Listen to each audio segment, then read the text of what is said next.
IVM. Anyone who's listening to this podcast today has bought something or the other online and is engaged in e-commerce in India or anywhere else in the world. E-commerce has brought down the cost of purchasing goods in the West, but in India especially, it has created markets that never quite existed before. India's politics and policies are often entrenched, and progress is often not linear. While the developed world went from landlines to cell phones and from big box supermarkets to e-commerce, India leapfrogged directly to cell phones and almost directly to e-commerce. Akshay Alladi joins us on this episode of the Pragati Podcast to talk to us about how the Indian e-commerce industry has grown from next to nothing to almost $50 billion in less than a decade.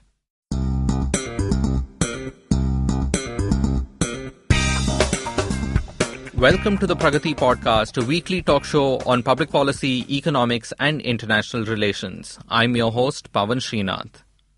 Our guest today, Akshay Alladi, currently works in venture capital in Bangalore and has had a stellar career in management consulting with McKinsey and then gone on to work in key positions at Flipkart, India's largest e-commerce company, and at Ola, India's largest mobility company. Today he gives us a comprehensive view of India's e-commerce industry, where we are today and how we got here. In the first half of the show, Akshay busts a few myths and talks about what innovations were responsible for the growth of e-commerce and online retail in India. In the second half, we talk about policies that enabled this growth or came in the way. Near the end, we talk about the most recent clarification issued by the Government of India regarding foreign direct investment in e-commerce and the restrictions around it. These new policies seem discriminatory, they may choke the e-commerce industry entirely, and are a major cause for concern. We'll start our conversation with Akshay after a short break. Hello, everybody. Welcome to another great week on the IVM Podcast Network. If you're not following us on social media, please make sure you do. We are IVM Podcast on Twitter, Facebook, and Instagram. As I mentioned over the last couple of weeks, we've been running a survey on our website. It's at ivmpodcast.com/survey. Please fill it out if you haven't already. And just so you guys know, there is a prize involved for the 25 people we will select at random, and we will send them an IVM Podcast mug. So this week on Cyrus Says, Cyrus's guest is Yash Bhanage, co-founder of Bombay Canteen and O Pedro. He talks about the intricacies of the F&B industry in India and the origins of his ventures. On Geek Fruit, Tejas Dinkar and Janam talk about Netflix's latest series, Russian Doll, and why you should finish watching it right away. On Ganatantra, the hosts unpack how political violence works in India, and why the absence of large-scale communal riots does not necessarily indicate social harmony. On Dale Harate, the hosts are joined by Rama Prasad, who translated the Amarush Shataka, a collection of love poems from Sanskrit to Kannada. He talks about the immortal nature of this work. On Football Twaddle, the hosts discuss the Kepa and Surrey incidents along with everything that happened in the Premier League. On the Habit Coach podcast, Ashton guides you through starting a sugarless life and the importance of substituting sugar with stevia. In the season finale of our Hindi show Cinemaya, Swati Bakshi is in conversation with Alankrita Srivastav, who discusses her journey from journalism to filmmaking and everything in between. And with that, let's continue with your show. Hi Akshay, welcome to the Pragati Podcast. It's a pleasure to have you. Today we'll be talking about e-commerce, and this is a sector that you've spent a good chunk of your career working in, right? Yeah, hey Pavan, glad to be here. Yeah, I've spent some time working in the e-commerce space. One disclaimer though, before we get started with the questions, is I still own some stock in one of the e-commerce firms, so viewers should keep that in mind in terms of what I say about policy in e-commerce. So your views on this can change the markets dramatically. No, not really, but yeah, I mean, I do have a vested interest in e-commerce doing very well. I would say as a consumer of e-commerce products, I do have a vested interest Sure. in them. But thanks Akshay for joining us. So I want to start off by asking, how did the e-commerce sector sort of evolve in India? Sure. And, what do we really mean by this, by e-commerce? And do you see any, pivotal points along our journey to wherever we are today in 2019? Sure.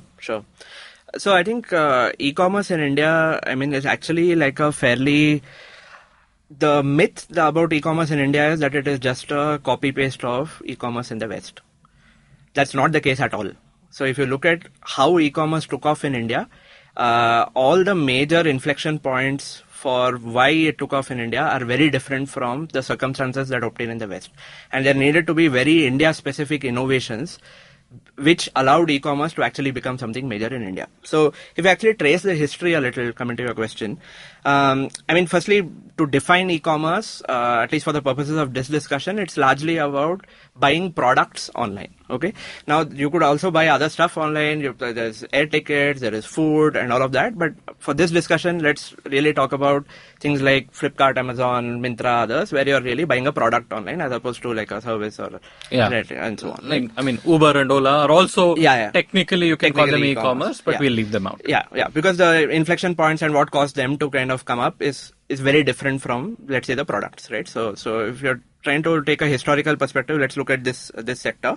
So if you think about it, there were actually quite a few companies that existed in the e-commerce space between, let's say, the 2003, 2004, 2005 period. And it's only in 2007 that actually Flipkart kind of started off. Flipkart was not, contrary to what most people think, it was not the first e-commerce firm in India. It was, I think, the sixth or seventh e-commerce firm. The others kind of died out over time. I remember, I think Infibeam, which is I think still around in some form. Yeah. eBay was also there, right? I think it came in a little later, but there are quite a few firms which didn't really take off. In many ways, the Indian e-commerce story kind of starts, in terms of that being anything significant, starts really with Flipkart, right? So Flipkart started off, I think, in 2007. Started off very similar to how an Amazon was at that stage. So in that sense, when it started off, it was very much one can say the equivalent of an Amazon in India. It's a bookseller selling books online. Okay. Right. Which is also how Amazon started. And if you think about why is buying a product online something which is major? Why is it different? What does it give you that buying a product offline doesn't give you? So right now we would look at many other things such as convenience, the fact that it comes to your home, you're able to pay and settle it online, all of that stuff. But really the big thing at that stage, when it started off with books, both for Amazon in the West as well as with Flipkart in India, was selection. Right. The fact that you could have 100,000, even 1 million times the selection that you can have in even the largest bookstore. That was really the biggest value proposition when it started off, which is that e-commerce gives you the widest possible selection of all. That was the case even in India. So in 2007 when Flipkart started off, in books there would be a far wider selection than in a Flipkart than you would in any bookstore in India. This is the long tail that people talk about, right? Yeah, kind of. And books is actually a very attractive category to start with for this because it's a very standardized product. So you know what you're getting. Right. So there is no, unlike most other products where you need to really touch and feel and know whether this is a product of good quality. That's not the case with a book, right? Because as long as it's the book from that publisher, you know that you're getting what you're getting. There are no moving parts. Yeah. The cover should be intact. Exactly. So it's fairly easy to even manage the hygiene of the transport, everything. Right? Fair, yeah. More or less. Okay, so that's why it always starts with books. With the key value proposition being selection. See, what does an e-commerce company do? Effectively, what it does is to separate out two things, which if you think of retail as a bundle, retail is an inefficient bundle of two things. Having to buy a product and having to store a product, right? So in a standard retail store, it has to be on a high street so that it gets the footfalls for you to go and buy it. Which means that, but in a high street, your rents are also the highest. Right. So you can only keep a narrow selection of what is out there in the market, right? So there's a lot of, that's the real, one would say, the inefficiency of an ordinary retail store. What e-commerce does is it unbundles that. Right. So I can have a warehouse which is somewhere else and it can store 1 million products. In fact, I need not even have a warehouse. I can have lots of sellers on my platform who all have their own storage spaces. But you can get all of this at the click of a button. So it effectively unbundles having to buy a product and having to store a product. So in that sense, would you say it creates a market for rarer items in a sense, or things that are bought less frequently? Because say if I want to buy an obscure fantasy novel, there are not too many people who will stock it because there are not too many of people like me who will buy it. Exactly. Right. So this sort of creates that market for... It creates that market. So effective from a consumer standpoint, it solves the problem of discovery. Right. which is that normally to find that book, I would have had to go to like 100 stores. It may not be even be available in my city. And there's no way for the sellers also to know accurately how much of these books to stock in which place. So demand forecasting is almost impossible at that level of accuracy. Right. And they don't know where the Akshay's or the Pavans or whoever would be. Right? Exactly. So both for the seller and for the buyer, it solves the problem of discovery, which is for the seller to find a Pavan who will read that book and for the buyer to actually find that book, right? So that market matching, so to speak, is what e-commerce allows much more efficiently than what an offline retail does. Right. So the that's only how it other started alternative before this would be, I mean, you would get like a catalog of new books that say Scholastic or Oxford or Sure. somebody would produce, and then you write to them and you mail them a check or something, and then they eventually send you a book, right? And in many ways, when these firms started off, like I know even with in the case of Flipkart, effectively that's what it was. So it was a discovery platform. In the background though, what a Flipkart would do when they first started off, now they couldn't like stock 1 million books, right? Because Right. like where do you find that? But then they would actually scramble, go find the book in the right place, have all those relationships sewn up so that they can come and deliver that book to you. Right. So it started off, most e-commerce, most online stores start off as a discovery platform. Okay. Only then they kind of layer on all of these things, which is, okay, let me not just provide a customer discovery, let me also store the products. Let me also provide payment services. Let me also do all of these things so that the experience, the end-to-end experience is much more seamless. Right. Right. So in that sense, I guess even Zomato was a pure discovery platform, discovery Correct. and rating platform for the longest time, Yeah, right? yeah. And only more recently did Yeah, they even jump yeah. into this. And in many ways, I mean, that's the smart way to start, because with the limited amount of capital and funds that you'll have, you don't want to build out like huge infrastructure to be able to do all of those things. So you start off with the smallest sliver of the problem, the part of the problem that's most easily solved with technology. Right, which is discovery. So you start off with that, and then you will kind of layer on all the other aspects which are technology enabled, but which still require a good physical infrastructure for you to be able to deliver that. Fair enough. So the Flipkarts of the world, Yeah. of India rather, started off there. Correct. And then what were the layers that Yeah. got So built? What I were you mentioned earlier that the Indian e-commerce companies were not copy paste Yes. of the West. So what were the Indian innovations? I remember one, but Yeah. So I think the seminal year in many ways for Indian e-commerce is 2010. okay. So 2007 to 2010 still, like Flipkart is a fairly marginal player. Okay. So, and Indian e-commerce in general is fairly marginal. The big insight that happened in 2010 was a set of 2 or 3 innovations which are all interlinked. If you look at e-commerce in the West, primarily why it works is because the credit card penetration in the West is very high. Right. So when at the time, so the big thing in e-commerce is now you're buying a product, so you have to pay at that time, and then you're delivering a product, right? These are the 2 aspects to this. In the West, you have to be able to buy the product, which is the purchase. You have credit cards, you store the credit card online and you make the payment and you're done, right? Right.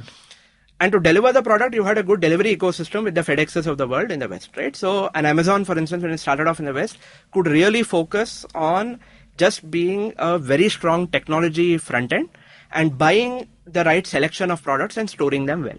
Right? That's the Amazon problem to solve. Once they buy and store the right products, they can always, with their technology, hand it off to a FedEx or anybody else to go and deliver the product. In India, to contrast that with the West, neither do you have a high credit card penetration. It was like single digits at this time. Even debit card was not that high. Yeah. And you really didn't have a delivery ecosystem in India which could do 2 things. One is really reliable and fast delivery, because that was not really like called for anywhere in India, right? Unlike in the US where several retailers also used to ship their products through a FedEx and so on, that wasn't the case in India so much. So you didn't have a delivery ecosystem, and you definitely didn't have a delivery ecosystem that could handle cash, which came up as the major solution. So the big thing that came up in India was cash on delivery, which is that given the Indian consumers' skepticism about paying for a product before receiving it, Right. overcoming that skepticism by saying that, okay, don't pay. After you get the product in your hands, only then you can hand over the cash. Right. Which was both convenient because they didn't have credit cards, and it overcame the suspicion of product quality and product genuineness and originality. Yeah, and this is some website in the Yeah, this is some ether website. somewhere. How do I know that, if I pay online, they may run away with my money. Right. All of those kind of like concerns are taken out. Same way with, if I get the product, then what if it turns out to be fake? So the big innovations that happened in 2010 were cash on delivery, creating a supply chain. That's when Flipkart launches e-cart. Okay. which is creating your own supply chain, captive supply chain network, which actually is built for an e-commerce system. Okay. Right? So you're able to do all of that, from how you handle the packaging to how you deliver the product and how you collect cash from the customer and still reconcile it in the back end. So a delivery boy collects cash, and then you have to have the systems to be able to collect, count, reconcile cash at the end of the day. And the third big innovation that happens at that time is the 30-day free return, which is to say, okay, buy the product. Okay. I take the cash at that time, then you use the product and no questions asked, I'll take it back as long as you return it in good condition within 30 days. This overcomes the skepticism of the customer in thinking that, okay, should I transact on this platform at all or not? Because you're saying, okay, pay me later anyway. And if you don't like the product, even after that, as long as you return it within 30 days with no damage, I'm fine. Right. So this in itself, even in stores, was not a big policy in India, right? Not really, because returns policies were very weak in India before e-commerce. Yeah. So in many ways, e-commerce in India kind of pioneered this whole thing of having these kind of return policies. And that really sets the stage for the inflection point in e-commerce. Because once you did that, your addressable customer base goes way beyond just the credit card holders, which, as I said, was single digit in number, right? In percentage terms.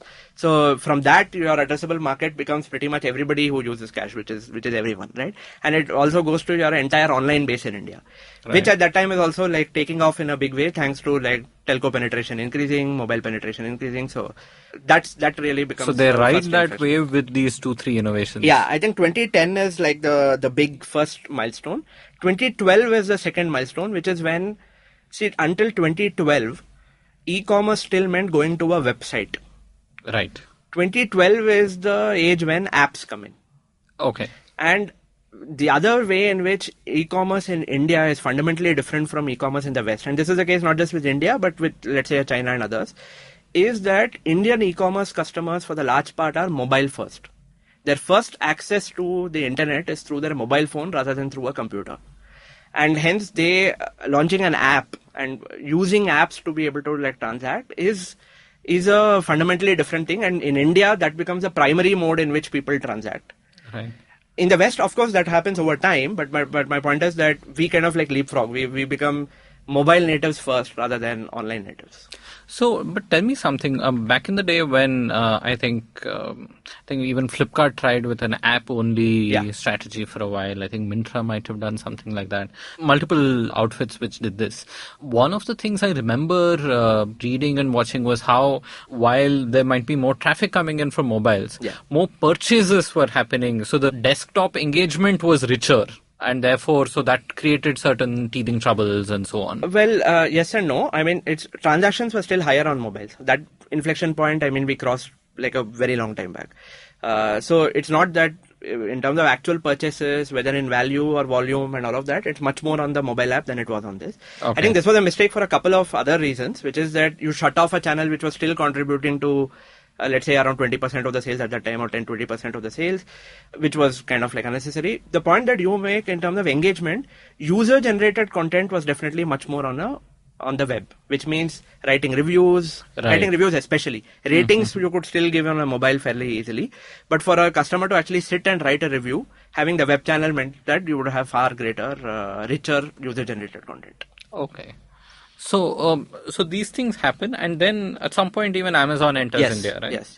And I remember a lot of speculation about which Indian e-commerce company will Amazon buy in order to enter India, and whether they would want to capture an existing network or not. And then finally, Amazon decides to enter India on its own and build everything from scratch. I think Amazon, couple of things here. Amazon is generally not as acquisitive a company as most other large tech firms. Okay. They prefer to build things within, compared to most tech firms. So if you compare an Amazon with a Google or anybody else, they are far more acquisitive than Amazon is. Amazon has a far greater philosophy of if you can build it, then build it yourself. Okay. Platformization, so on and so forth. That's the first thing. The second thing is by that time, Amazon had kind of started to lose out in the China market.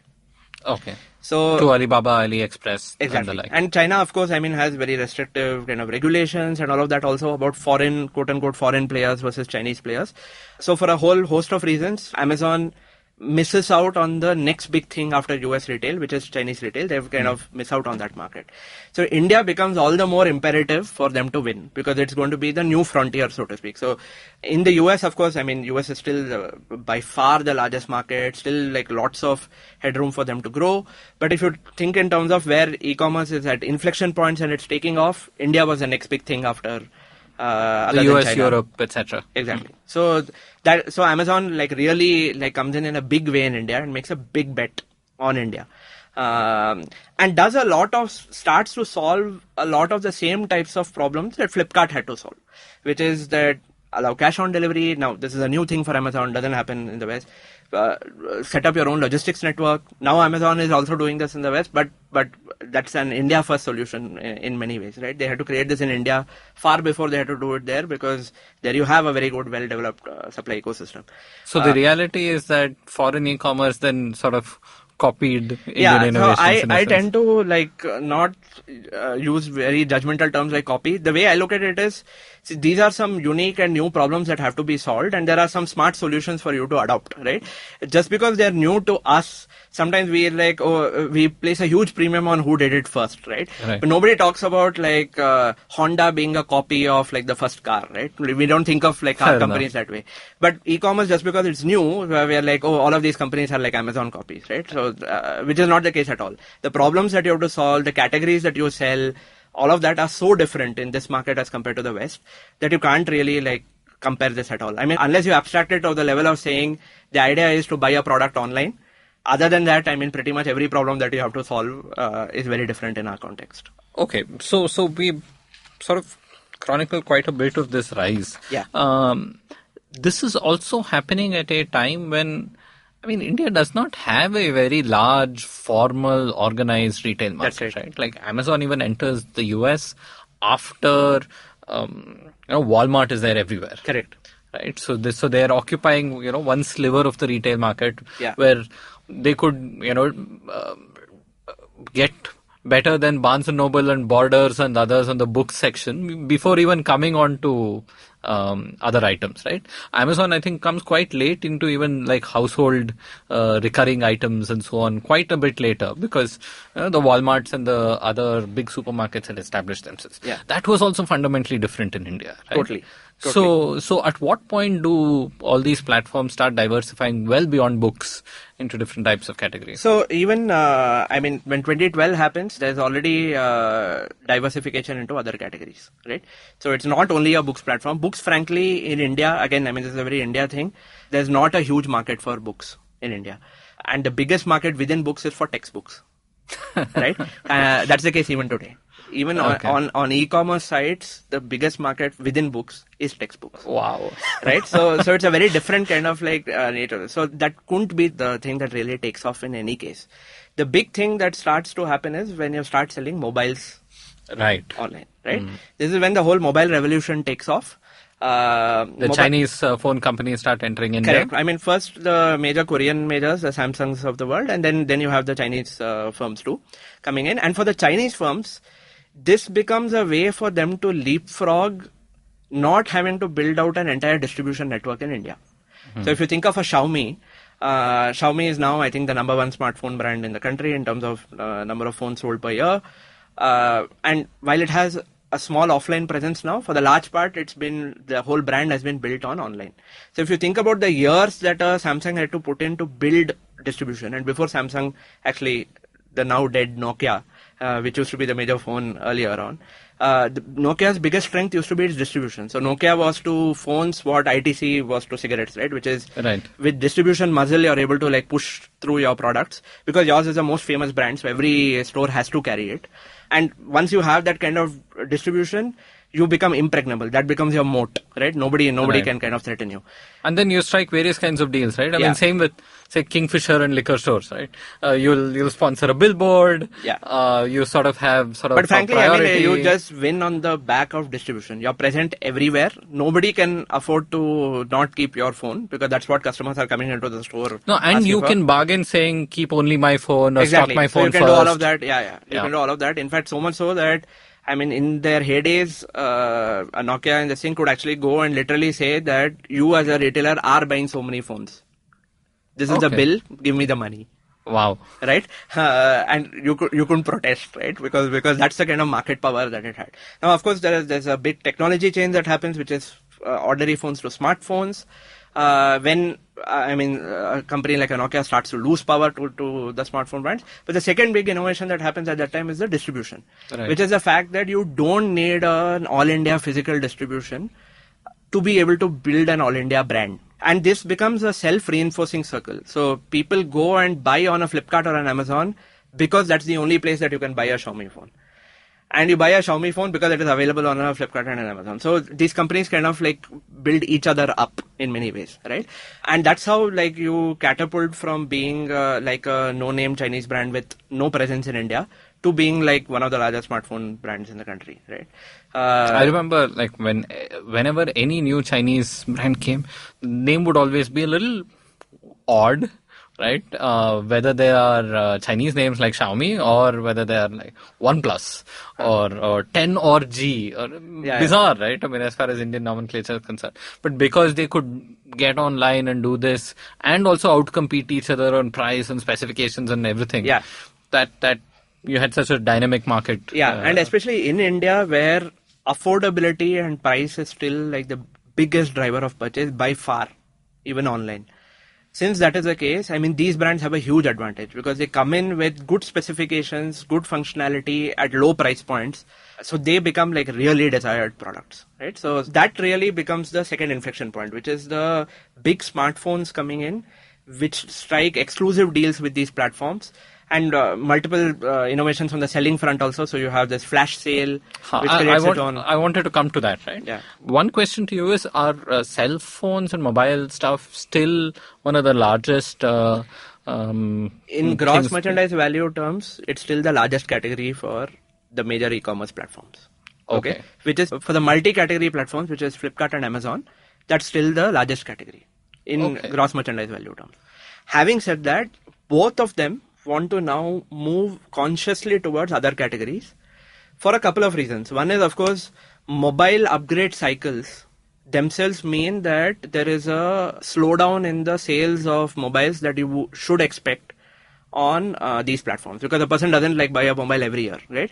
Now in the early years, because many of these were first time smartphone purchase buyers or let's say the first good smartphone that many of them would buy, you would gain a lot of, or you would have a lot of units sold purely by new customers coming onto your platform.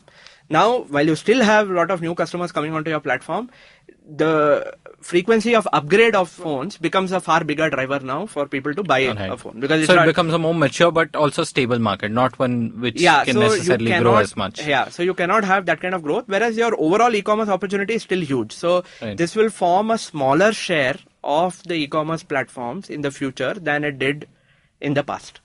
Now, there are two ways in which e-commerce platforms are actually tackling this.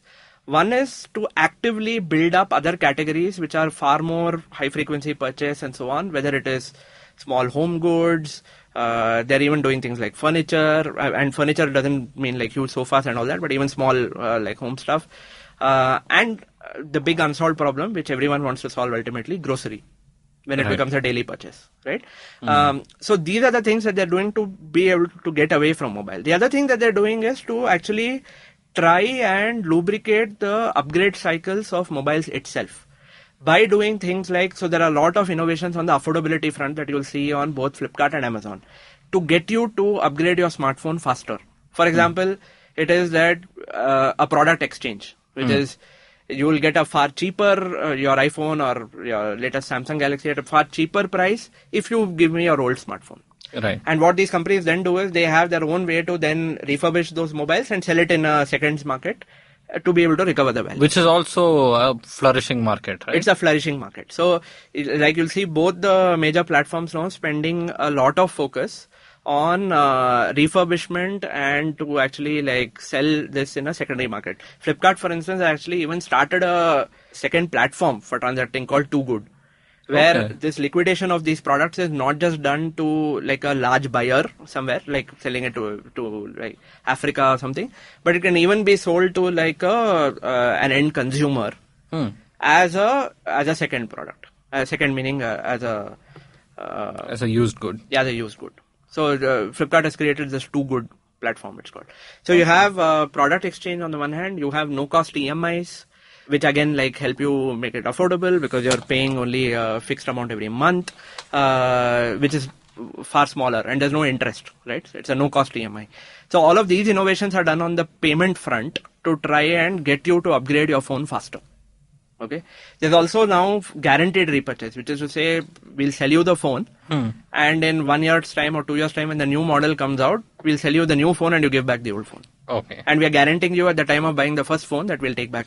And there are some versions of this even in the US, right? But of course the US cell phone market is very much tied to your service provider. Which is not the case here. And here the problem of having to create these innovations for causing a customer to upgrade is a much bigger problem to solve because this is a much more affordability conscious market. So a person doesn't want to keep spending like 40,000 every year or 30,000 every year on a new mobile phone. But if you say that, okay, spend 30,000, but at the end of a year, spend only 20,000 or 15,000 to get the new phone and give back your old phone, then that's a far more attractive value proposition to us. Right.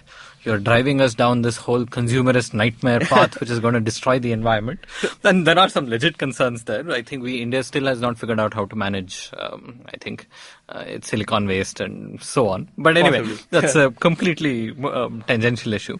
Tell me about the innovation in sales, things like flash sales. Yeah. And what was the necessary back-end infrastructure to make something like that happen? I remember Xiaomi in particular, for a good while, sold their phones almost exclusively through flash sales, right? And OnePlus had this thing where pre-order also became a thing, where you collect money upfront, so you have working capital, and you sort of have an estimate for, how much your sales are going to be. So for many of these players, when they first entered India, they didn't have, quite rightly, they couldn't estimate how much demand they would actually have in the end consumers. So this was a way to both manage inventory because you have to actually get the product and to create a buzz. So you say that, okay, there's a limited number of phones. So you make a virtue out of a necessity, which is that you actually don't know whether you can sell like 1 million phones, right? So you say there are only 10,000 phones, but it is available only in so and so time. You create a buzz and a marketing campaign around that. You obviously have a mouth-watering offer. So it's like sold very cheap. And like with the Harry Potter books, the fact that it's got sold out in few seconds and few this thing creates its own like kind of buzz, right? So it becomes like a positive reinforcement cycle. Now to implement that actually does take a lot of technology sophistication on the part of the firms because you have a lot of traffic coming in at the same time. So think of it as having to manage your website, your linkage to the payments, because for things like many of these flash sales and all, people are actually paying with a card or a stored wallet and so on. So your payment infrastructure and your actual your transacting platform and your selection, all of that has to be like perfectly wired for you to be able to deliver something like that. Then there's a supply chain, but that's actually a far simpler problem to solve when it is an exclusive and when it's a flash sale, because you have a limited number of the products, you have stored it in one place, so you have to deliver that.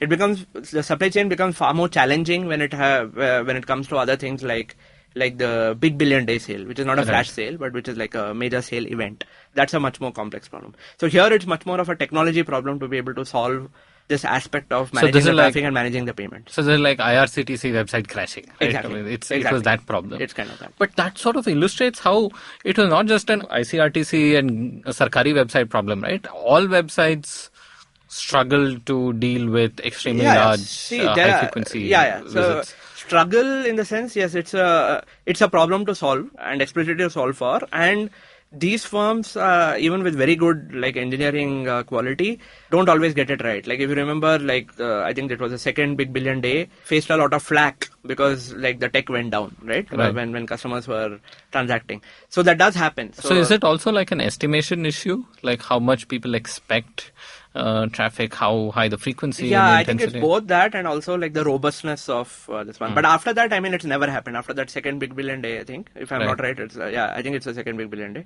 After that, pretty much every Big Billion Day and the equivalent of Amazon's, which is Great Indian Sale, I think they call it, has always gone off like smoothly on the tech front. I mean, there have been like very few tech outages or anything of that sort which actually hamper them. So flash sales, I mean, I see it much more as a marketing and demand estimation kind of like problem to solve. The technology aspects were important to enable it, but the rest of it was actually like fairly straightforward. But when it comes to the big billion-day sales, the Diwali sales and so on, is there a logistical challenge that also needs to be solved alongside this tech?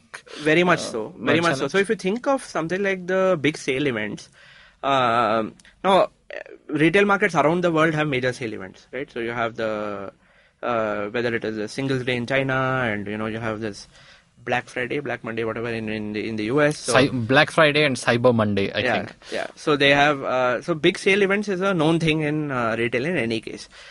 In India, strategically, there were two major objectives that companies wanted to achieve with these sale events. One is, apart from the fact that anyway, I mean, you have a lot of transactions during the festive season when people are buying new products.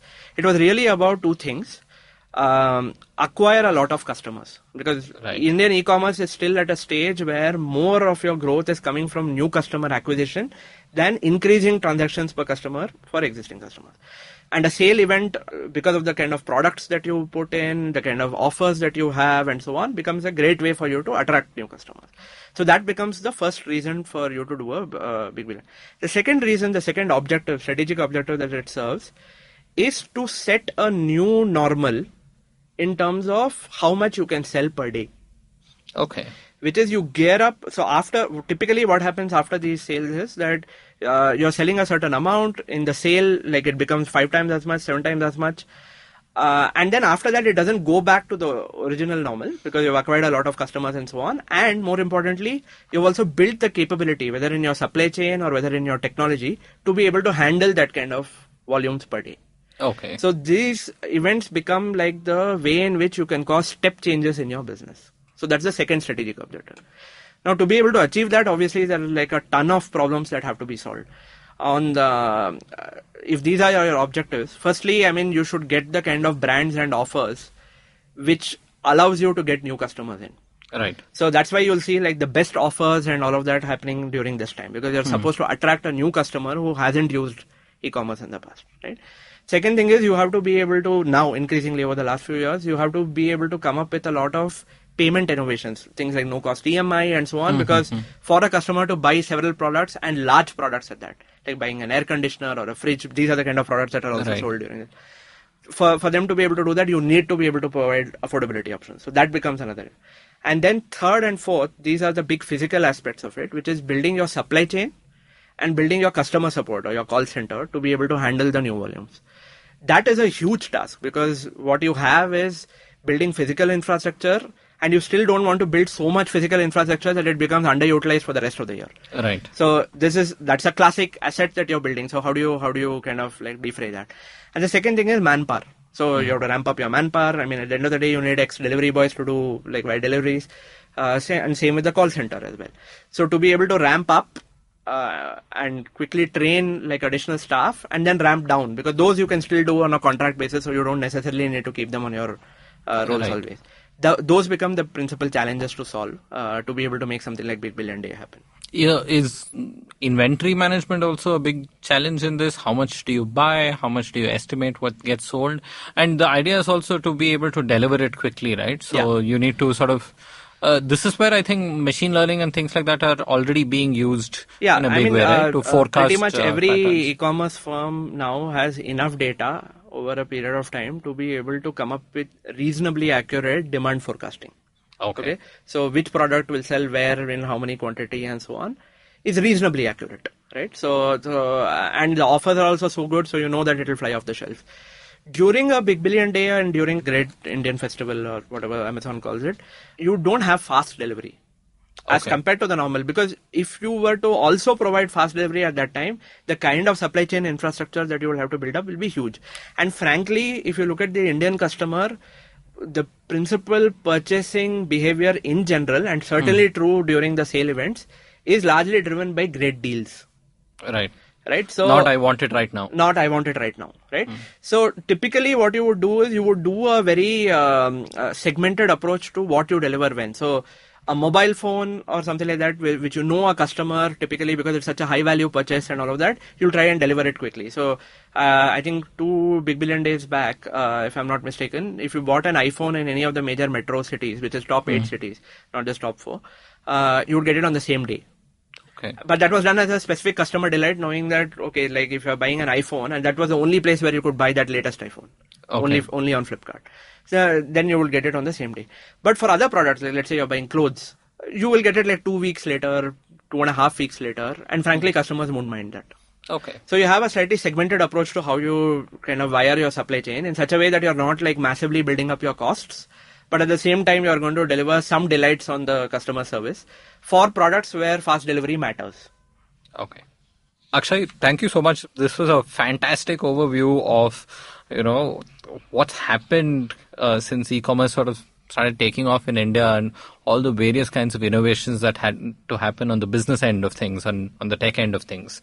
We'll be back with you after a short break where let's now talk about what's happening in the meantime with the government, with taxes, with policies that either enable or, break this entire process and that. Thank you so much.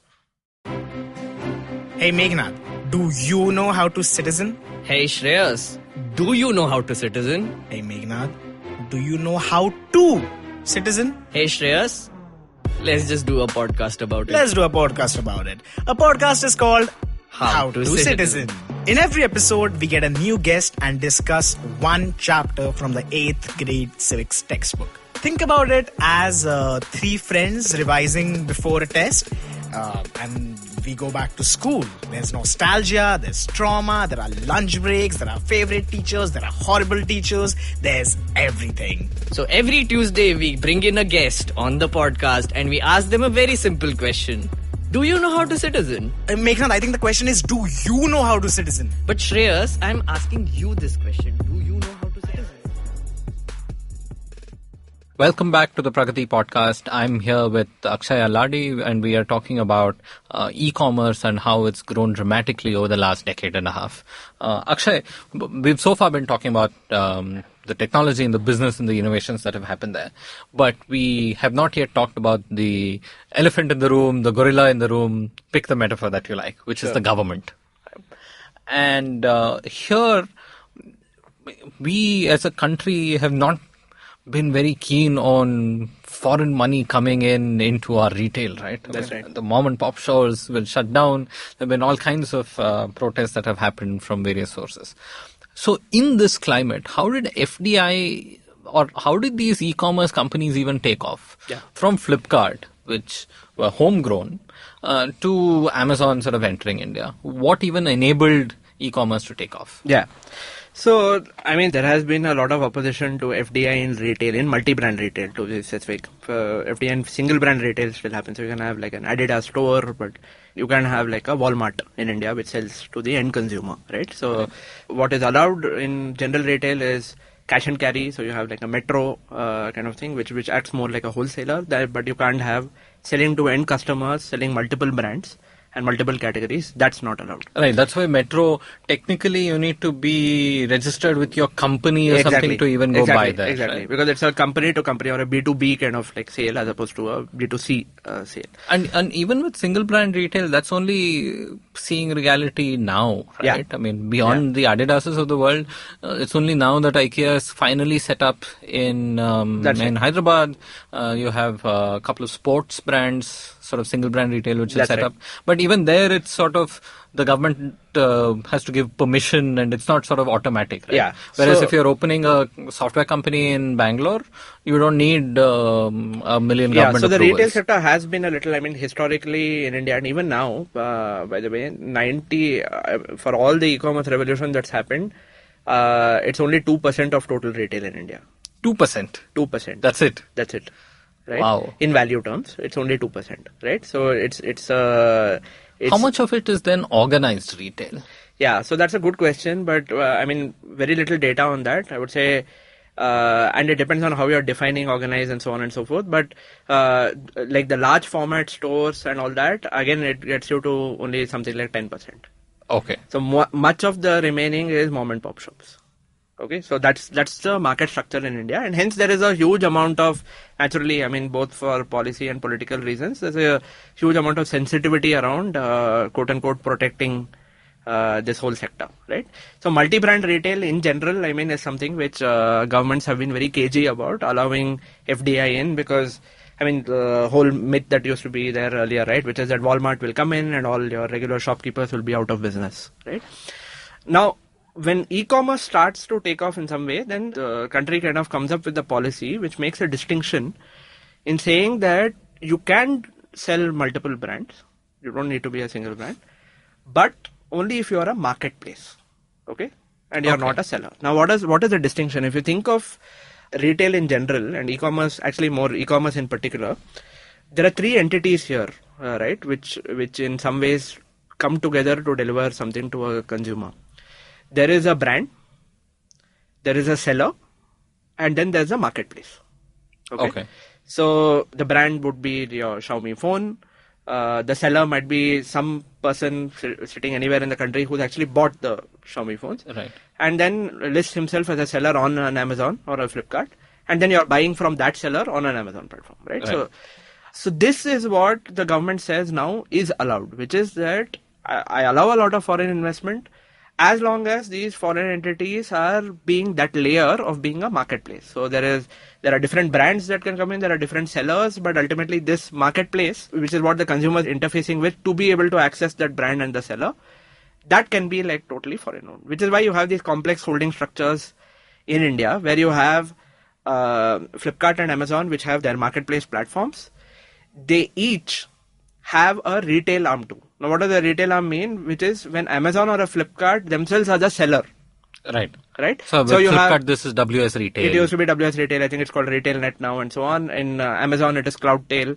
And the reason why these had to have like complex shareholding structures, like Cloudtail has to be together with Narayan Murthy's catamaran, because there are restrictions on how much local versus foreign funding can be available for the retail arm. Okay. Right. Now, if you're not just the marketplace and the seller, but you're also the brand, that's when you're a private label. Okay. Right. So that's like an Amazon Basics, for instance, right? So like that's when the company is making its own kind of like, let's say, earphones, or generally it's like small electronics and small home goods where they first venture into this, right? So that's when the same company, or technically not the same company because there's a holding company structure and there's a complex shareholding structure, but effectively you have a shareholding. I mean, the company has a shareholding in being a retailer and in being effectively a manufacturer or a brand, right? So that's the market structure as it obtains, and it's the reason for that market structure is because of this separation that we have in our policy between FDI in multi-brand retail in general and FDI in e-commerce retail, where they need to be these marketplaces. Now, and even here, I mean, when you use the word marketplace, one is sort of the online platform that matches buyers and sellers, right? Correct. The other is also sort of the warehouse infrastructure and then the delivery infrastructure. Yes. So, according to the government, marketplace can include that delivery and supply infrastructure. Well, yes. They don't have an objection to that because that is not part of the selling of, that's part of the delivery only. Right. Having said that, I mean, typically these companies, for other reasons, I mean, for financial structuring reasons, because that's a large infrastructure business as opposed to a technology business. So the way it will be valued and all will be different. They also like have a separate, so in the case of Flipkart, it's called Instacart. eCart is the consumer facing brand. Instacart is the name of the company which actually provides those services of warehousing, delivery, and so on. And so too with Amazon. I think Amazon Transportation Services is the one that does that. So for other reasons, I mean, that's incorporated as the same, but that's not so much because of FDI in retail policy. That's more because of the general financial structuring of those companies and how you want to compensate people and so on. And here, even Flipkart is like the main parent company is based in Singapore, right? And with Amazon, of course, it's based in the US. Eventually. Is there a reason why this is done? I mean, why can't you incorporate entirely in India and work out of here? Well, I mean, I think tax and regulatory experts would know this better. I wasn't on that side in Flipkart, but from what I know, I mean, it's a combination of both tax and regulatory reasons. From a regulation standpoint, just given a lot of uncertainty around like FDI in e-commerce and so on, it just gave the investors also a far greater protection if they were incorporated in Singapore, because it would be easier for them to do whatever other complex shareholding structures that they had to do, but still protect their money from not getting lost if there's like a major regulatory uncertainty. When these companies ultimately start making money from a taxation perspective also, like Singapore is a far lower tax, so from a corporate taxes perspective, it's far lower than in India, so that makes a significant difference. And also, if you have to IPO a company, in the Indian stock exchanges, there are a lot of restrictions on the company should already be profitable. Okay. So a loss-making company cannot go public. I mean, you can go public and then be loss-making. That's a different issue. But a loss-making company cannot go and list in the markets. Unlike, and many tech firms, like you'll see even in the NASDAQ and all that in the West, are loss-making, right? And the reason they're loss-making is because they keep reinvesting whatever other profits that they make into other like new investments. So technically, overall, from a P&L perspective, they're making a loss. But some of them actually, like if they wanted to, could become profitable overnight. Like Amazon, just purely because of its web services, would actually, like, it could become profitable tomorrow if it wanted to. It's just that the market itself rewards it for not being profitable, because there are so many new investment opportunities for Amazon that the market would rather that it keeps incurring a lot of expenditure in pursuing those opportunities rather than return that money to shareholders in the form of dividends. Right. So they'd rather have the share value appreciate get their capital gains as opposed to dividends and things like that. Okay. So this is why they're listed elsewhere. But with these restrictions coming in e-commerce, one of the things I found interesting was, I think Walmart's been trying to come into India for now, a couple of decades, if not more. And they were denied at every turn, right? I mean, you could only have a Metro Cash and Carry equivalent, but you could not actually sell to consumers. And Walmart's finally actually come to India because of the acquisition of Flipkart. Yeah. Right. So it is this weird thing where e-commerce companies from abroad could also come in. But this traditional, Walmart today is almost like the symbol of big capitalism, right? Big Western capitalism. Yeah. And they actually could finally only come in by the acquisition of an e-commerce company. That's right. So if you think of strategically for a Walmart, obviously in their home market where they're biggest, Amazon is like the huge threat, right? And it's a much more valuable company now than Walmart is. So, and that's the future. I mean, the future is moving towards e-commerce as opposed to traditional retail. So Walmart has to, for its own value creation, for its shareholders, it has to look at new growth markets on the one hand, and it has to have a very strong technology game. Without that, the public markets in the West will not value Walmart because it is a good, steady business, but which is still, on the one hand, facing a threat from a competitor who's much savvier and who's disruptive. Yeah, who's disruptive, right? And the nature of the business also with a Walmart is that it's a very thin margin. So if you're not growing fast and you have like a big strategic threat and your thin margin, then that's not a recipe for a very high value, right? So you need to look at new markets, so hence India. And hence they've been trying to enter India for like decades, not just through e-commerce, but through traditional retail.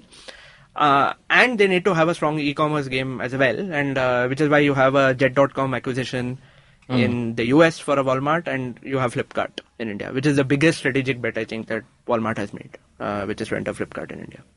So given that these big bets have been made, what's happened? I want to eventually come to what's happening with the new e-commerce policy that was sort of FDI pushed policy, through via FDI. I want to come to that at the end. But the one big question I want to ask before that is tax. Right? So how did companies manage taxation in India, given that each state levied its own set of taxes on goods? Yeah. So in some ways, for some goods, the fact that different states had different taxes was an advantage, an invidious advantage, I would say, for e-commerce firms versus traditional retail. Okay. And the reason for that is, so take a high-value product, like let's say a mobile phone.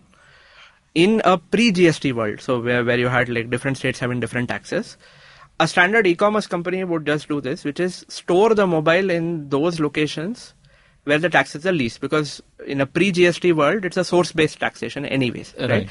So you could be a customer sitting in Uttar Pradesh and I'll store my mobile in Chennai, not because that's the most efficient way to serve you, but because it's where I have to pay the least amount of tax, right? And then when you order the product, I'm anyway able to ship it to you in 2 days, 3 days, whatever, from Chennai to Uttar Pradesh, right?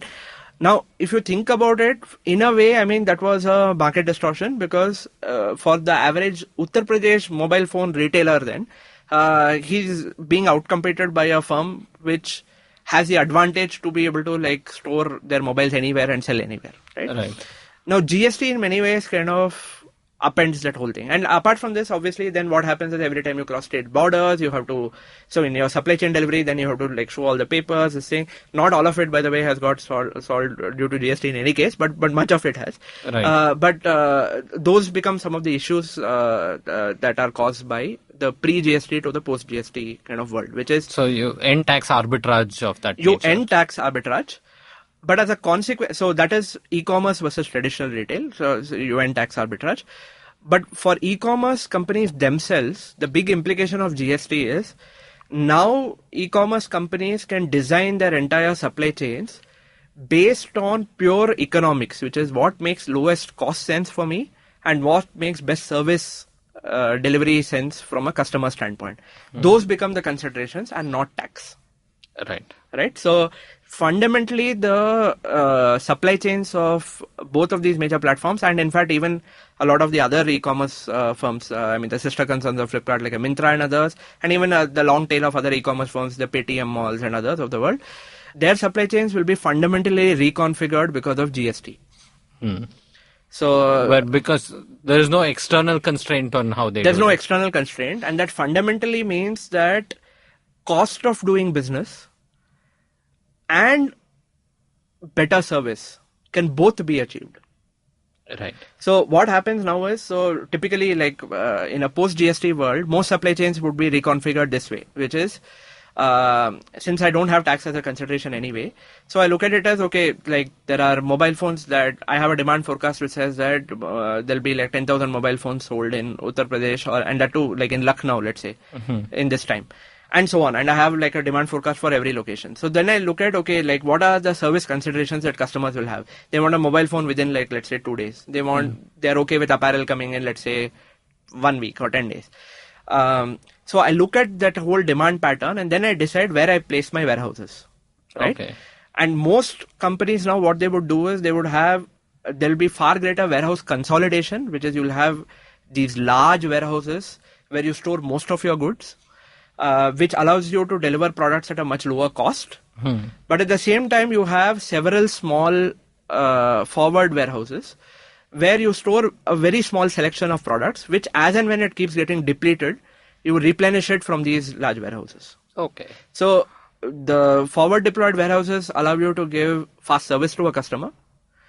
The storing of these products in these large warehouses, which are typically not in like major towns, allows you to do it at a lower cost. So you get the best of both from a consumer's perspective and from a company's perspective. You get the best of all worlds, which is cheaper products with faster delivery. Okay. So GST in that sense, GST also perhaps improved equity when it came to states and the taxes that they could levy, right, in that sense. Because say something is being sold out of Punjab and I'm buying it here in Karnataka, the tax was collected by the Punjab government. That's right. And now that would go into IGST and that would get split in some way between Karnataka and Punjab, right? Yeah, so it favors all the quote-unquote consuming states as opposed to the producing states. I mean, if you can classify states that way. Which in many ways, I mean, is also in the context of India, it makes it more equitable because our poorer states have a higher degree of consumption than they do of production. So think of it as taxes going more to, let's say, the UPs and Bihars of the world, much more so than they used to in the past. Right. So that becomes like that's the tax collection aspect of it, which is where the tax goes. For a consumer, obviously, it is that it's a cheaper product in the first place because of the fundamental economics being lower, and it is a faster service. Okay. So now, before coming to this new FDI policy, right, we last year had this e-commerce policy draft of some sort that came up. What was that about? I know that it finally didn't get passed, right? But so what the was draft that about? e-commerce policy had much more to do with things like data localization. The key concerns that they had were threefold. One was to really look at where is data stored and who owns the data, right? And there's a huge overhang of the data having to be in India. Okay. Right? So it has, I think, a 3-year period where they stipulate that you relocate all your data centers and all of that in India, because consumers' data should not go outside of India. So all the aspects around data privacy, data localization, and data location rather, that is like one big concern area. The second thing is really consumer protection on the one hand, which is things like product quality and so on.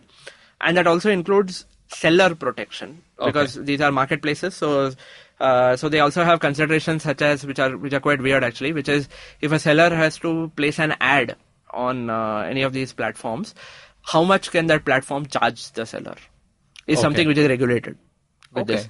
Right, so it's seen as consumer protection, seller protection, and there's also aspects around customs duty, because you have a lot of these Chinese e-commerce platforms, which are like a long tail of products, where you have products which are actually sourced from China, where there was a feeling that there was a lot of customs arbitrage that was happening, where customs duty and all of that was kind of being given the go-by. There was a regulation around 5,000 rupees gifting, which is that as long as a product is less than 5,000 rupees, it would be considered to be a gift, and that was kind of being used as a workaround by many firms to be able to like sell a lot of products in India without going through like the regular customs channel. So there are restrictions also which say that every such entity should have an office in India, which will interface with the customs department, so on and so forth and so on, right?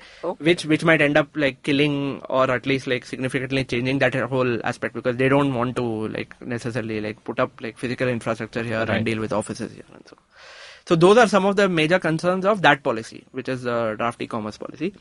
The FDI policy clarification, as they called it, is much more significant. And that went into force on February 1st, right? Yeah. So that is, in one sense, I mean, it's called a clarification because it is, supposedly it was there always. Okay. Now, however, there are very significant implications when and if this policy is kind of implemented rigorously. It has huge implications for the economics of these firms. So it's notionally gone into force on Feb 1st. That's right. But we are yet to see how it's actually being implemented. So honestly, some aspects of this were kind of in place even earlier, but it was such that all these companies had come up with workarounds to be able to get around so the classic workaround being things like this, right, which is incorporating a company like WS Retail and all of that. So technically, I mean, though you're supposed to only be a marketplace, you're both a marketplace and a retailer. Amazon also did that with Cloudtail and so on. So that was like one kind of workaround. Then they said that it can't be more than 25% of the sales can't come from a single such entity. What did these firms do? They merely just like chopped it up into multiple retailers, right? So a lot depends on how strictly these regulations are enforced. But there were 3 or 4 major ones which were quote unquote clarified with this new notification, each of which has huge implications for the economics of e-commerce firms in India. One is this whole notion of the company cannot itself be a retailer. It has to only be a marketplace. Right? And they have some quantitative benchmarks to say when it is. So first they say you should not have a shareholding in any company which is selling only on your platform. 25% of your sales can't be from that retailer or that seller. That was the thing earlier. Now there's even a clarification saying that retailer should not have more than 25% of their sales on your platform. I got lost in that entire thing. Okay, so if you're a WS Retail, or RetailNet, or let's say Cloudtail, earlier the way the policy was framed was much more that if you're a Cloudtail, 25% of Amazon's sales is the maximum that can come from Cloudtail. Rest has to come from other sellers. Now they're also saying that Cloudtail should not have all of its sales only on Amazon. Wow. So they need to find some magical new marketplaces to sell. I mean, the joke that that people would chatter about after this policy clarification came out was that Amazon should start selling products on Flipkart and Flipkart should start selling products on Amazon.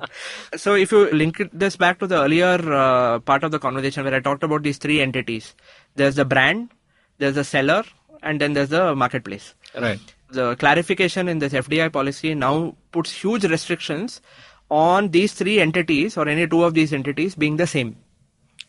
So for all practical purposes, if this notification is kind of like implemented, the private label business is completely dead. Which is that you can't have the same company being the brand as well as the seller as well as the marketplace. So an Amazon Basics, for instance, for all practical purposes will die.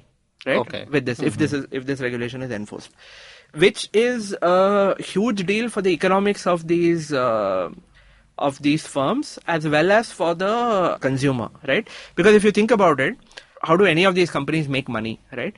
All of them are loss making right now, right? They're going for growth rather than for profitability. Yeah, but and you mentioned all those benefits and sort of consumer facing advantages that were being given by the company. All of them cost money, right? Yeah. If you have to do cash on delivery, that costs you money. Absolutely. If you have to do no cost EMI, that's costing somebody money.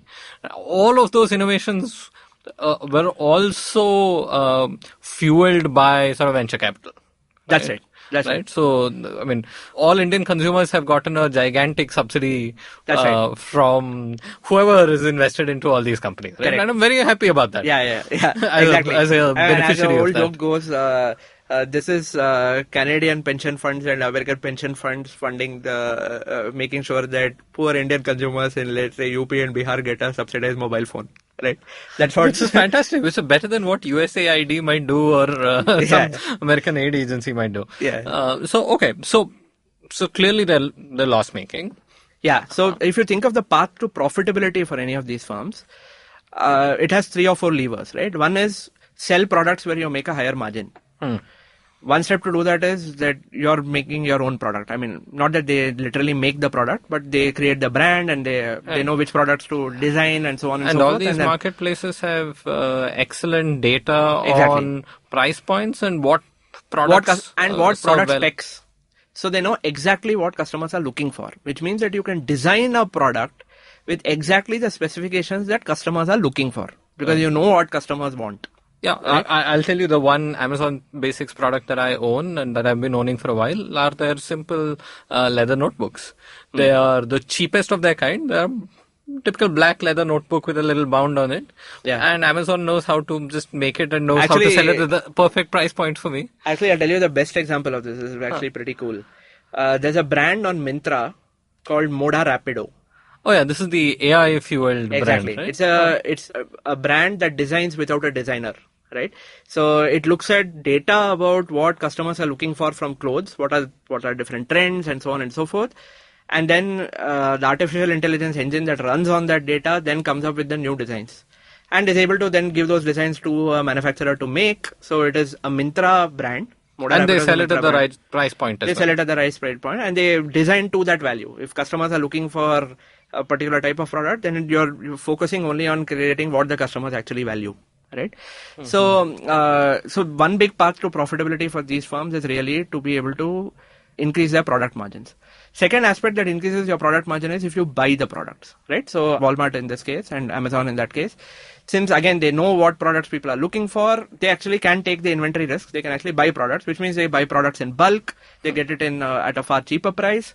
And so they're able to pass on some of those benefits to the customer as well and keep some of that benefit. So that's the second path to profitability. Becoming a retailer. Yeah. So becoming a brand and becoming a retailer. Both of which have huge restrictions in this policy.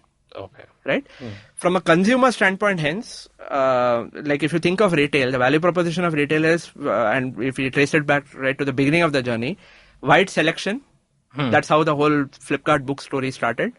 Now with this, there's a much narrowing of selection because now a company can't be a retailer themselves. So it's a function of what sellers choose to keep, right, as opposed to what a Walmart or an Amazon want to buy, right? So your selection is much narrower. Your selection is also narrower because you don't have your own private labels, which you do, right? So your selection is much narrower. Your affordability is or rather the cost is higher for the customer. And it is worse economics for the company as well. And if this retail thing is really pushed hard, which is that you can't have a WS Retail or RetailNet rather, and you can't have Cloudtail really sell a lot of products. If you have a lot of seller products, so to speak, as in third-party sellers operating on your platform, and that becomes your primary way of selling, it's also slower delivery times for the customer because you have to go and pick up the product, and it is less guarantee on product quality. Right? Because when the product is yours, when you've purchased it from the brand, you can do all the quality checks and so on. That's how you have the Flipkart Assured badge and so on, which is a product that's actually gone through all those quality checks. You've stored it in your warehouse, so you know that it's legit. You can't do that with a third-party seller beyond a point, right? You can only do it retrospectively, saying that, okay, this seller is selling a lot of like bad products and so on. Or on a sample basis, you can check a few products when you list them in the first place. Right. But there's no way otherwise to be able to tell, because the seller packs a product and gives it to you. There's no way to be able to tell that. So from a customer standpoint, actually, this makes them lose out on all counts. Weaker selection, poorer product quality, potentially, and not as affordable. So, and this, to me, the most bizarre part of this, and there's one minor thing where I think they also strike off exclusive deals, right? So, that's right. So that's Xiaomi, a big one, yeah. And actually, that sounds, I don't even get the logic of that. No, I think the logic that they say is that of these marketplaces having too much market power. The whole argument underpinning all of these moves is an anti-competitive kind of like, or anti-monopolistic rather kind of argument, which is to say that these firms are out-competing the small mom-and-pop shops, and they're able to utilize their power as marketplaces to be able to distort the marketplace, or as in it goes from curation to distortion, because they know exactly the data of the customer, so they're able to make the new products. When you browse and search for products now, they can choose to show their products, so it's not being a quote-unquote a level playing field.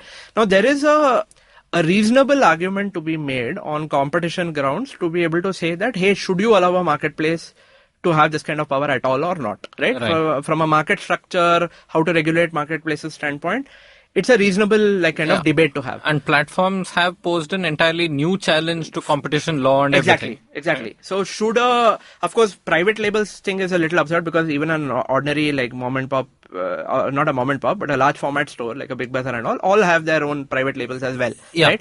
But of course, whether a marketplace should be able to like have their own retail, their own private label, and the fact that they can kind of like game what you search for, what you browse for, and so on and so forth. There is a reasonable argument to be made for like a competition policy kind of look at this whole. Which is like sort of if you search things on Google, if Google stores up its own services first over other things. Exactly. Right? Something like that. Yeah. And so this is a reasonably sophisticated and cutting edge area of law and regulation, on which, I mean, there's a very reasonable argument that could be made that you need to provide, or you need to have some kind of restrictions and regulations around that. But the big difference here is that this is part of your FDI policy. Right?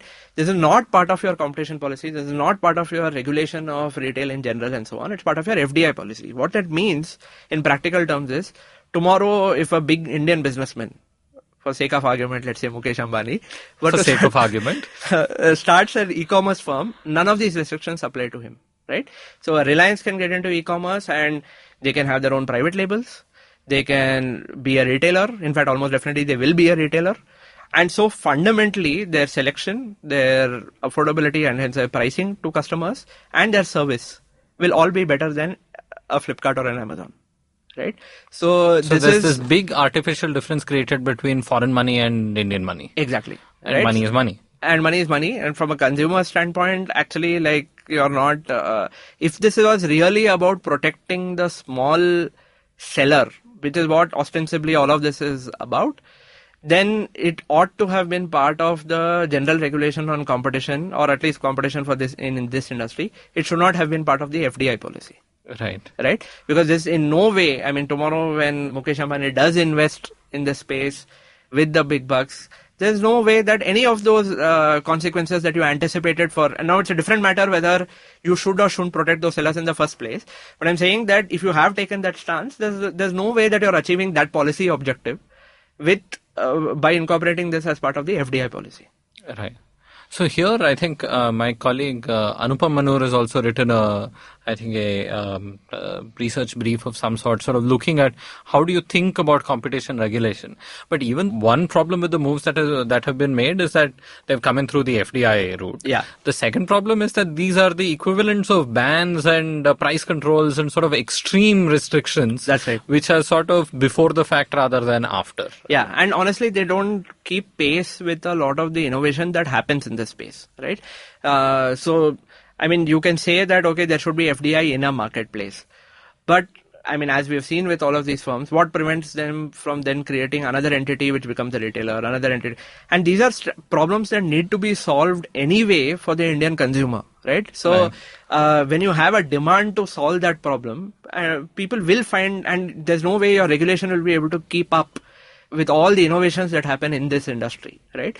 So, for example, as I said, a simple innovation like you creating your own products based on the data. Now, how does a regulator plan for this at all, right? So then after the fact, then they come in and kind of like stop that, which creates a huge amount of like policy uncertainty.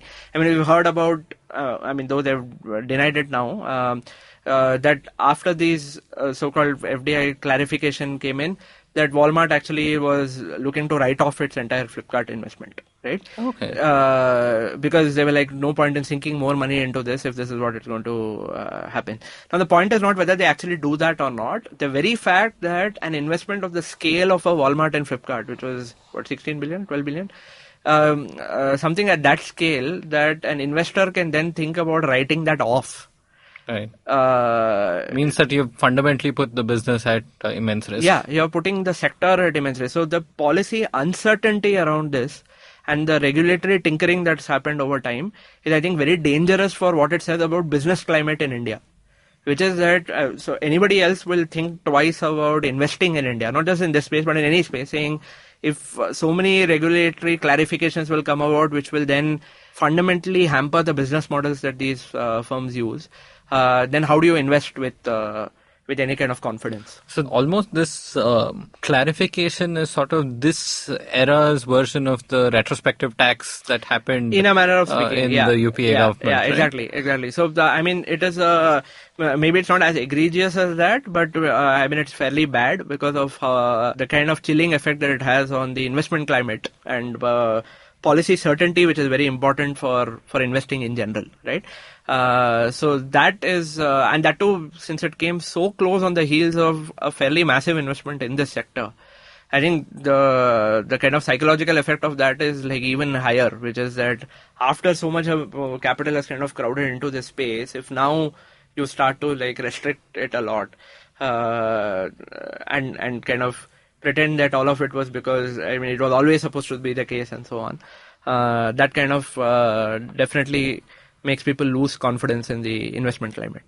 In all this, I found the political economy of e-commerce, there are parallels that you can draw, I think, with cab aggregators and others, where you have Walmart versus, say, small stores, where the idea was direct competition. Yeah. Whereas the premise of an e-commerce platform coming in was to say, oh, you're this old store which sells electronics on, say, SP Road in Bangalore, correct. these now traditional, you can sell all over India. And then you sell online. Yeah. Right. So a lot of your traditional stakeholders who would be opposed to such an entity could actually become part of your process. The same thing with cab aggregators. Drivers were fungible between an auto rickshaw and a car, right? Yeah.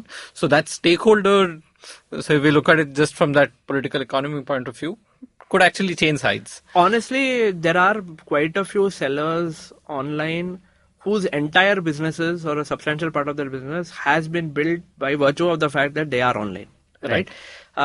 So you're right. The political economy dynamics here are actually like quite strange. I think it's a lot of now the kind of sellers who are selling online are not necessarily the same stores who are selling offline. So think of it as one step above in the chain. So they're largely more like, I would say, the wholesaler. So it'll be like a person who's selling electronics in a much smaller kind of, or a busy lane where actually like it's not like a high street where customers will generally go and shop, right? But now he has the ability to be able to kind of like sell across India, right? To be able to do that. So I think a lot of the existing retailers and all the retail associations, so to speak, which of these existing retailers, where they as the incumbents would have a far stronger voice, are big reasons for kind of influencing the policy direction in that way. In the aggregate, apart from the consumer benefit, even if you look at just the seller's benefit, one could argue that many sellers owe their business and owe a substantial part of their business to e-commerce. Right. And in this, again, what you mentioned earlier, that e-commerce is still, 2% of the Indian total sort of retail market. Correct. So it's very bizarre. I think it's correct to think of, you have the big four, right? I think Facebook, Amazon, Google, and somebody else, I forget, who are considered sort of giant tech industries in the US, and, people start to think about regulating new sort of monopolies and so on. I find those arguments to be very specific to the United States. Here, where we still have to formalize most of our retail sector, to think about anti-monopolistic regulation sort of before the fact seem extremely excessive. Yeah. And not only excessive, but it's also somewhat inconsistent. So if your mental model is that e-commerce is a different industry and traditional retail is a different industry, then why are you bringing in competition notions where it is about one outcompeting the other, right? And if that's not your mental model, then use a different mental model anyways. And there, as you are rightly saying, if it's only 2%, then why are we talking of monopoly in the first place, right? Okay. So this is a bizarre internal contradiction. On the one hand, these are competing with each other, at least in how you're looking at it. But then it is so small that it's kind of irrelevant. Then why are you thinking about it as monopolistic? So that's a bit of a contradiction that's there. And I think you're right. And a lot of this has to do with the political economy. Who are the really vocal retailers in the associations? What are their political affiliations? How does the government of the day then kind of have to respond to that, given where their own votes come from and so on? I think it's much more about that than an aggregate benefit for either consumers or even, I would argue, for sellers themselves, many of whom would benefit from actually an e-commerce boom. Right. So while there is this genuine conversation, I think that we need to have about how do we think about competition law for the 21st century. Yeah. This seems to be a ham-handed move. Very ham-handed move, and the wrong place by putting it in the FDI. I think there has to be a lot of evolved thinking. In general, a lot of platforms and network goods are going to be a very big part of India's growth story, right? For a whole host of reasons. The technology is universal, so we can access the technology as much as anyone else. And a lot of that technology is really about market making and to be able to benefit from urbanization in many ways, right? So concentrated demand centers and so on. And to not be able to convert many products into services. So you don't have to own a car. Instead, you can just have transportation as a service. So all these network goods and platforms are allowing you to leapfrog all of those aspects of development. So we do need to think deeply about what these platforms are allowed to do and not, what kind of restrictions, what kind of fair play, you have to be able to do that. But this was a bad attempt at that kind of thinking. So we started off our podcast episode today talking about the uniquely Indian innovations that e-commerce companies have to make. And I think now it's up to us to think of uniquely Indian regulatory solutions to e-commerce, which are very different from those in the West. Akshay, it was an absolute pleasure having you on the show. Thank you so much for coming on the Pragati Podcast. Thanks a lot, Pavan. Thanks. Thank you for staying with us till the end. The Pragati Podcast is now on Instagram. Follow us at Pragati Pod. That's PRAGATIPOD. If you listen to us on iTunes or Apple Podcasts, please leave us a rating and a review. It'll mean a lot to us. Send us an email at haratepod@gmail.com with any questions and comments. And visit thinkpragati.com for your daily dose of brain fodder. You can subscribe to the Pragati Podcast on the all-new IVM Podcast app, or wherever you get your podcasts from. We are there everywhere.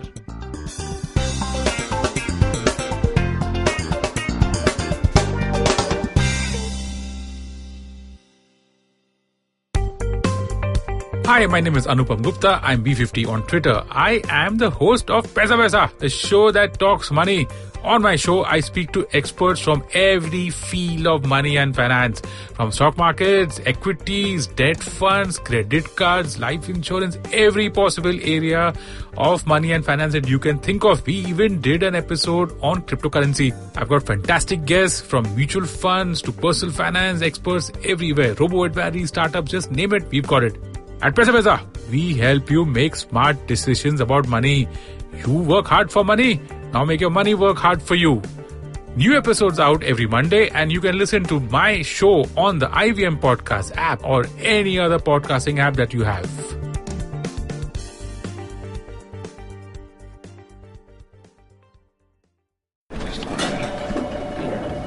Amit, what do you think about starting a dating podcast? To be honest, I think that idea is kind of garbage. Sure, just like dating then. Oh, we could call it dating is garbage. We could talk to people about their sad dating lives. Okay, I'm not so sure about that. And we can discuss our terrible sex lives. Okay, definitely not that. We could talk about how there's no such thing as love and it's all a load of crap and nothing can ever truly bring meaning to our lives. Okay, you might need some help there. Alright, it's a yes then. Dating is garbage. Every week, we break down all things from dating apps, social media, texting, calling, dating rules, and more with some really cool people. Episodes out every Thursday on the IVM Podcasts app or wherever you get your podcasts.